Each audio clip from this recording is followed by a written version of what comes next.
పార్వతీపురం మన్యం జిల్లా కొమరాడ మండలం పాలెం గ్రామంలో 7 ఏనుగుల గుంపు సంచారంతో పరిసర గ్రామాల ప్రజలు భయాందోళన చెందుతున్నారు. పామాయిల్, ఖర్జూర పంట పొలాలను ఏనుగుల గుంపు నాశనం చేస్తున్నాయని రైతులు వాపోతున్నారు.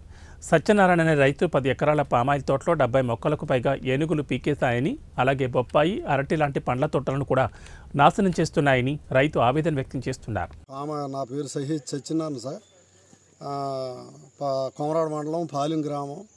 10 ఎకరాల పామాయిలు, అందులో కర్బూజ వేసాం సార్. నానా కష్టపడి మా శ్రమ అంతా దాంట్లో పోసి చంటి పిల్లలు పెంచినట్టు పామాయిలు పెంచాం.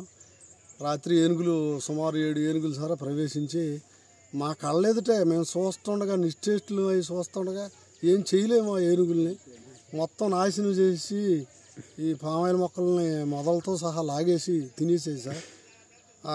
మొత్తం 10 ఎకరాలు నాశనం చేసి అందులో ఉన్న కర్బూజ కూడా నాశనం చేసేది సార్. ఇది ఎప్పుడు నుంచి 10-15 ఏళ్ళ నుంచి ఏనుగులు బెడద ఈ ప్రాంతం రైతులు కొమరాడ, పార్వతీపురం రూరల్లోకి ఈ బెడద ఉంది. వీటికి అప్పుడు విజయరామరాజు గారి నుంచి, పాముల పుష్ప శ్రీవాణి గారి ఎమ్మెల్యే గారి నుంచి, ఇప్పుడు ఈ కూటమి ప్రభుత్వం కాడి నుంచి వీటికి శాశ్వత పరిష్కారం కనుక్కోలేకపోతున్నారు. రైతులు సర్వనాశనం అయిపోతున్నారు. మేము సంటి పిల్లలు పోషించినట్టు పోషించామండి. సంటి పిల్లలు పోషించినట్టు